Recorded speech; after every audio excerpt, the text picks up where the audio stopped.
Hi, this is Tutor Nick P, and this is Idioms 26. Today we're going to look at the idiom out of thin air.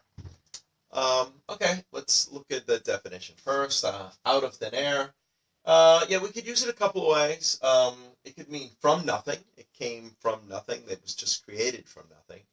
Or out of nowhere, appearing or happening suddenly out of nowhere. So both of those could apply when you say out of thin air. Let's look at this note.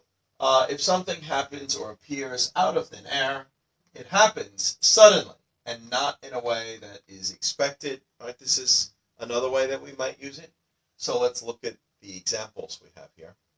The central banks print money out of thin air. Yeah, this one means like from nothing. I know a lot of people don't realize that's what actually happens. You think maybe these central banks, they have some big stash of money somewhere and they keep lending it to the government or something. No, they just actually, well, like we say, they don't even print money anymore. They just put digits into a computer.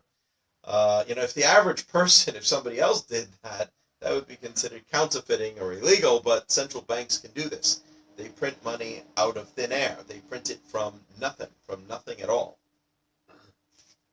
So that's one use. Let's look at the second one.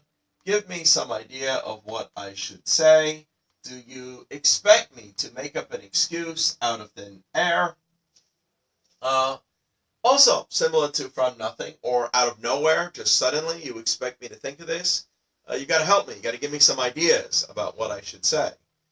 You don't even expect me to do this, from thin air, out of thin air. Mm-hmm.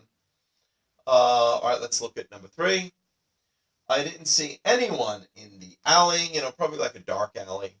And as I started walking down it, a mugger seemed to appear out of thin air. Yeah, this is one where you could say something kind of happened suddenly and not in a way that's expected. Or he seemed to appear out of nowhere, maybe he was hiding in the dark. So these are several ways that we use out of thin air. All right, I hope that clarifies it. Thank you for your time.